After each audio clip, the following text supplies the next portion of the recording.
तो मूल चीज क्या है? काय के लिए मिला है ये नर्तन?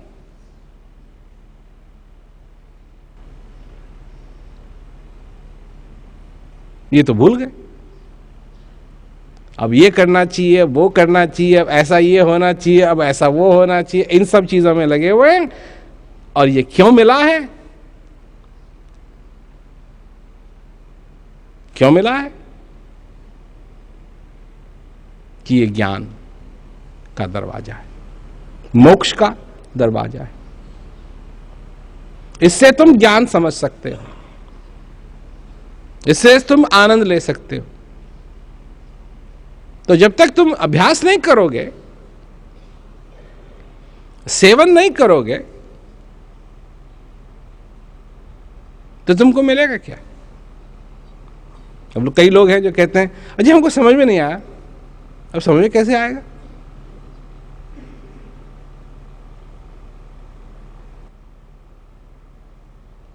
क्या हमने फ्रेंच भाषा नहीं सुनी हुई है? सुनी हुई है। कुछ शब्द हम बोल नहीं सकते हैं। क्यों? क्या हमको फ्रेंच आती है? नहीं। कुछ शब्द क्यों बोल सकते हैं और पूरी भाषा क्यों नहीं बोल सकते? क्या हम में क्षमता नहीं है? तो फिर क्या अंतर है? हम बोल सकते हैं बोंजूर, c'est bon, comment allez-vous, merci, ये क्यों बोल सकते हैं और पूरी भाषा क्यों नहीं बोल सकते? मालूम है? इन शब्दों का हमने अभ्यास किया है, और अगर पूरी भाषा का अभ्यास करना शुरू कर दे तो फिर पूरी भाषा भी बोल सकेंगे। अभ्यास की बात है कि नहीं? क्षमता तो हम में है, पर जिस चीज का अभ्यास करेंगे वो चीज सरल हो जाएगी। और अभ्यास नहीं करोगे तो कैसे समझ में आएगा? अभ्यास करोगे तो तुमको समझ में भी आएगा। परंतु जिसके विचार, जिसके ख्याल इधर उधर इधर उधर इधर उधर इधर बंदर की तरह भागते रहते हैं, उसके पास आनंद हो भी तो वो उसको समझ नहीं पाएगा। ये सारी चीजें समझने की हैं। भगवान कृष्ण थे। क्या दुर्योधन ने उनको समझा?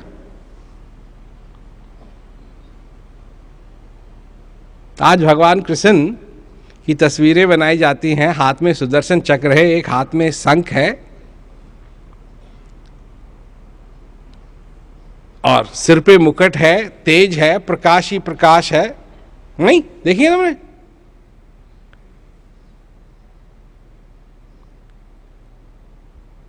तो क्या दुर्योधन ने भी ये देखा?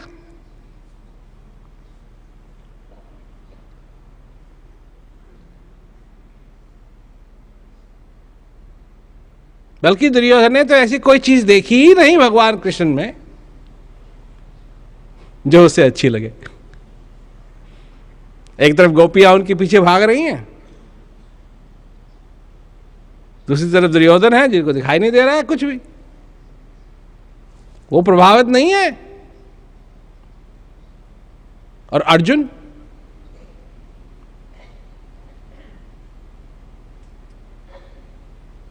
अर्जुन क्या समझते हो? वो था प्रभावित भगवान कृष्ण से?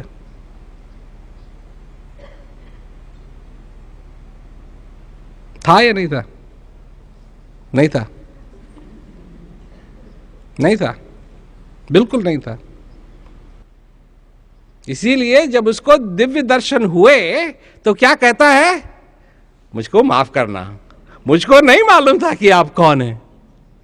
क्या कहता है? मुझको नहीं मालूम था, मैं तो आपके साथ उठता बैठता था, एक चरपाई पे बैठता था, मुझको नहीं मालूम था कि आप कौन है, मुझे माफ करना। वो भी नहीं देख सका। पर जब उसको वो ज्ञान मिला जब उसने देखा, तब जाकर के उसने पहचाना। तुमको भी ऐसे पहचानने की जरूरत है। और नहीं पहचानोगे इस जीवन का क्या मूल्य है, ये क्यों मिला है, तो तुम रह जाओ। ज्ञान क्या कर सकता है, अगर इसका तुमने मूल्य नहीं समझा तो तुम रह जाओ। तो भक्ति सरल है, इसके लिए भक्त बनना है, और भक्त बनना भी बहुत सरल है। क्यों? कि जो इस सुलझाई हुई जिंदगी को जिएगा, उसके बाद आनंद ही आनंद है, क्योंकि आनंद का भंडार तुम्हारे अंदर है। ज्ञान तुमको उस चीज तक ले जाता है। एक आदमी आया था प्रोग्राम में, तो बड़ा खुश हो गया वो सत्संग सुन के। उसने कहा कि पहली बार जिंदगी में मैंने एहसास किया है कि किसी चीज ने मेरे हृदय को छुआ है। उसको यह भी नहीं मालूम था कि हृदय को छूना कैसा लगता है। बड़ा खुश हो गया वो। मैंने कहा कि अच्छी बात है, लोग सुनते हैं, लोगों के जीवन में परिवर्तन आ रहे हैं और आनंद ले रहे हैं। प्रेम तो हमारा तुम लोगों से पहले ही सही है।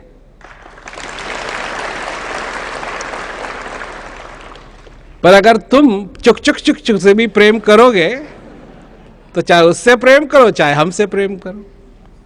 अब हमसे प्रेम करोगे तो इसका मतलब है कि एकाग्र होकर के ज्ञान का आनंद लो, सत्संग का आनंद लो, सेवा का आनंद लो।